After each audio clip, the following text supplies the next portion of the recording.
Justin Allgaier, driver of the number 7 Brandt Trademark Nitrogen Chevrolet for JR Motorsports. How excited are you to get behind the wheel this weekend at Texas Motor Speedway? Well, I love this racetrack, and we've had a lot of success here. It's not, without its challenges. I think you come here, and with the configuration the way that it is, and with the track grip, it's it has the potential, as Cole was alluding to, and what we've seen so far in truck practice. It can be a test of patience and skill both, but that's one of the things that I feel like is kind of suited us when we come here. And obviously to have a shot at going for the $100,000 Dash4Cash. I mean, what Xfinity does for the sport and for the series is really special, and it's a big deal. Last week at Martinsville, when we realized that maybe the win was out of reach, you still were racing really, really hard on those last laps to try to get the opportunity to race for the Dash4Cash this week. And I think we ended up maybe getting in by 6 inches or something. So it was pretty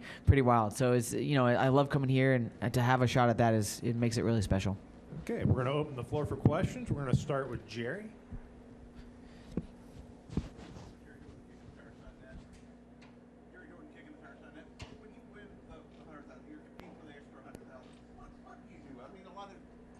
This is the second time.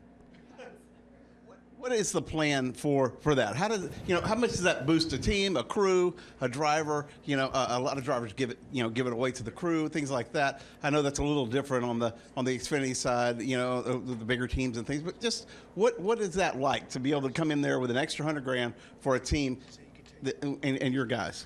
Well, I think when you look at the significance of that number and how much that can affect a race team. I don't care if it's the biggest Xfinity team or the smallest Xfinity team. I mean, when you're looking at the budgets for the year, we're trying to max out everything we can, and that money, going back into that race team is a big deal, right? And so, I think not only that, it's a morale thing, right? When you have an opportunity to go for that money, everybody wants to step up their game. Everybody wants to have that perfect money pit stop. Everybody wants to have that, late race restart that gets them the lead that ultimately gets it.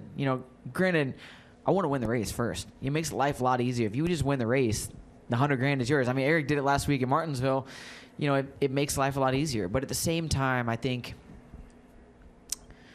you have to be mindful of that, and it can affect the way that you race sometimes. I think, we've seen in the past some teams tend to try to make layups all night whenever they're going for the Xfinity Series Dash4Cash because they don't want to give it away. And then other times, and I've been included in this, sometimes you throw a Hail Mary just to see if it'll stick, But I think that's what makes this initiative, or I don't know what you want to call it, this bonus program so special is that,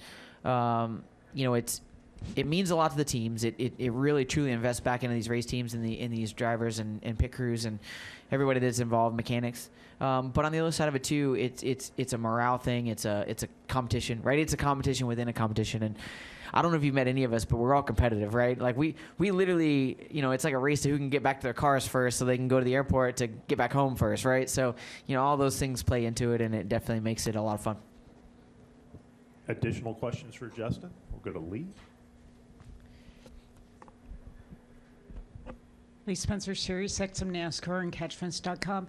Just kind of curious, with all your starts here, why do you think the win has eluded you?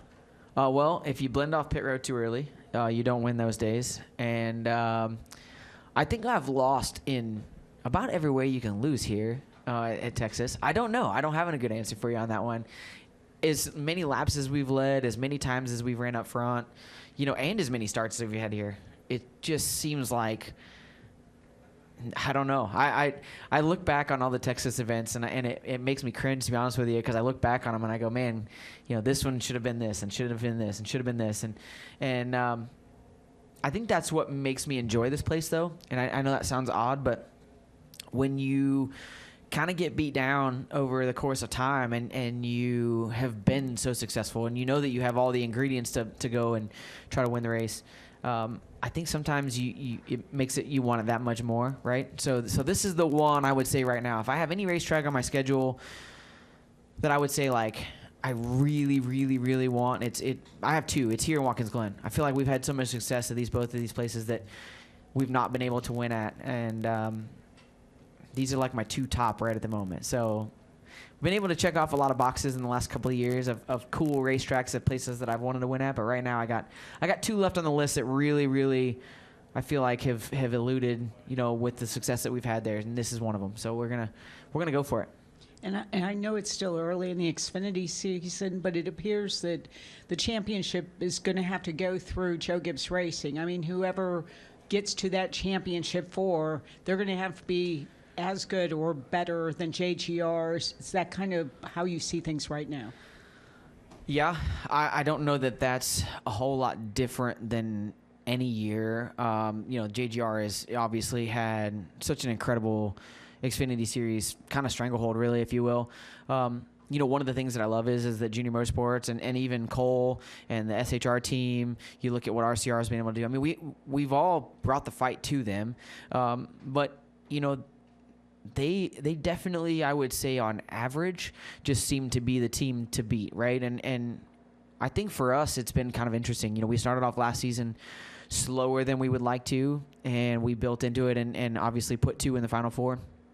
This year, I could argue the same, right? We've started off, we've had speed, things have gone our way. We just haven't had the finishes to show for it. I mean, I look at Phoenix, I look at Atlanta, I look at Vegas. I mean, so many places where we've had the speed to go win, we just haven't had the opportunity. So, I think if we get down to the end of the year, I feel like one of the strengths that we have at Junior Motorsports is the playoffs. We've been able to navigate the playoffs really, really well. And 2 years ago, 2 last year, that's important to us, and it's something that we all strive to do. And I think it's going to come down to how you prepare yourself at the end of the year, right? Can you keep building on your program? Can you up your game enough to be able to beat the JGR cars? And I think that it's going to be difficult. They've got great talented race car drivers over there. They got talented crew chiefs, engineers, mechanics. I mean, they've got the full package. But I feel like one of the things that I love about our shop is the resiliency that we've got. When you feel like you're down and out, the team goes to work, and somehow we manage to figure out how to make our program better. And that's really what